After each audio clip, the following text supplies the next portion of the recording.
Salut, c'est William, bienvenue les amis dans cette nouvelle vidéo dans laquelle, épisode 2, on va voir l'orateur Winston Churchill.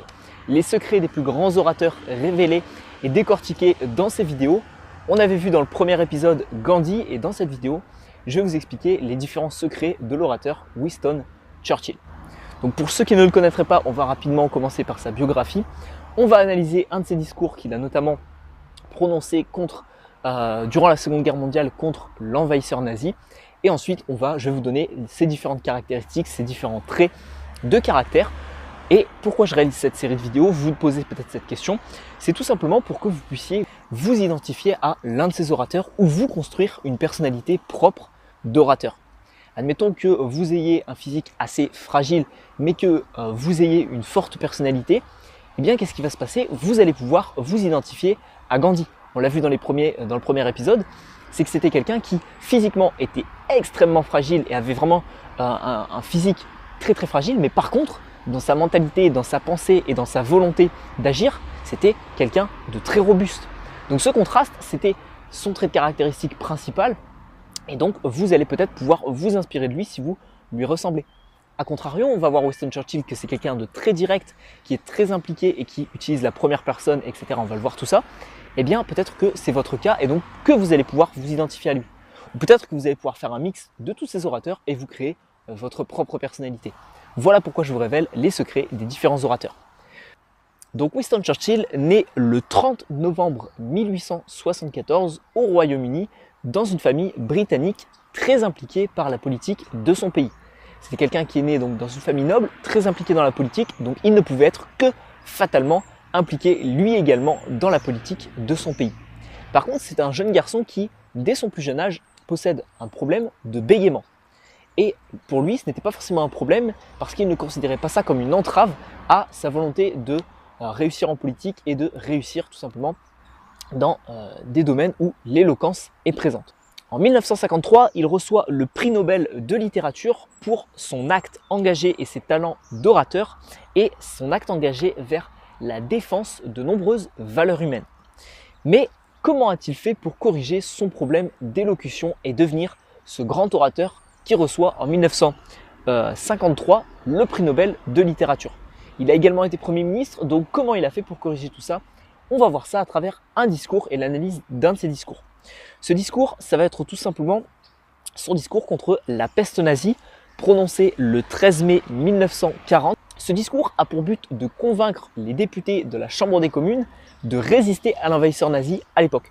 Parce qu'il y a certains pays qui abdiquaient et qui tout simplement ouvraient leurs portes à l'envahisseur nazi. Le but de Winston Churchill à l'époque, c'était, vu qu'il était Premier ministre, de montrer qu'il fallait être opposé à ce régime totalitaire et donc d'expliquer et de trouver des arguments pour convaincre les députés.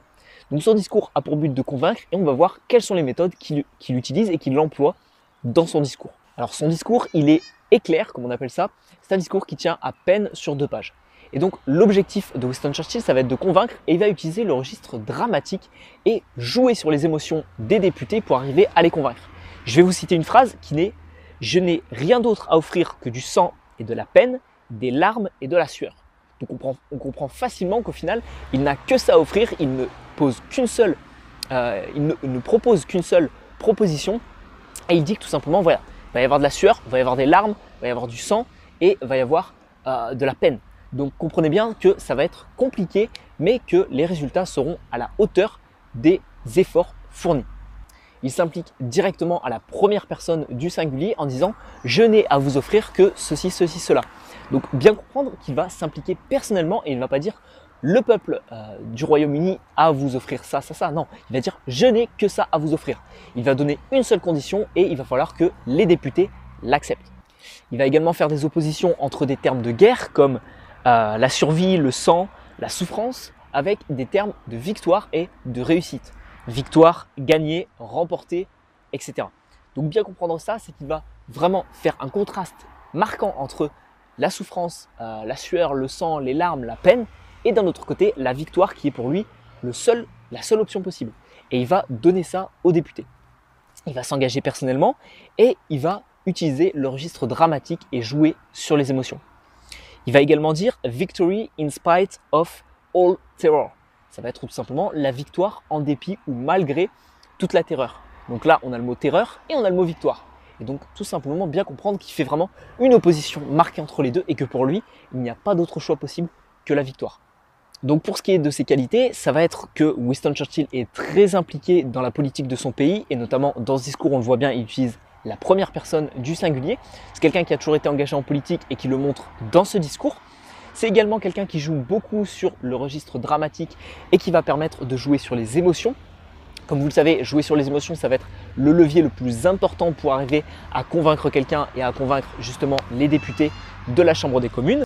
Il va également utiliser la répétition et marteler son discours à plusieurs reprises et expliquer que voilà, il va y avoir du sang, de la peine, des larmes, de la sueur, mais qu'en dépit de tout ça, il va y avoir de la victoire, etc. Et il va vraiment marquer ce contraste et marteler les deux oppositions pour tout simplement renforcer le côté dramatique. Winston Churchill est également quelqu'un qui va utiliser des termes très précis et qui ne va pas prendre des pincettes ou créer des métaphores pour faire comprendre son message. Peut-être que c'est le contexte de l'époque qui s'y prêtait bien et que le temps de guerre, etc., c'était vraiment un moment où on n'allait pas prendre des pincettes. Mais bien comprendre une chose, c'est que personnellement, c'est quelqu'un qui va dire les choses de manière directe. Il fait son opposition entre ces termes de guerre et ces termes de victoire et il martèle son discours et il ne va pas créer une métaphore en disant si on fait ceci, peut-être qu'il va y avoir la victoire, etc. Non, c'est vraiment terreur, sueur, sang et de l'autre côté, victoire, conquérir, etc. Donc bien comprendre ça, c'est que c'est quelqu'un qui est direct et peut-être que voilà, c'est le contexte de l'époque qui s'y prêtait le mieux.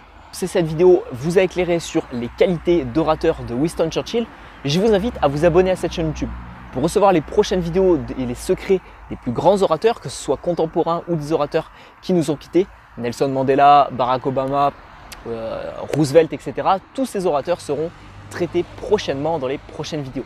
Si vous souhaitez également développer vos compétences à l'oral, je vous invite à regarder sur le premier lien qui se trouve dans la description de cette vidéo.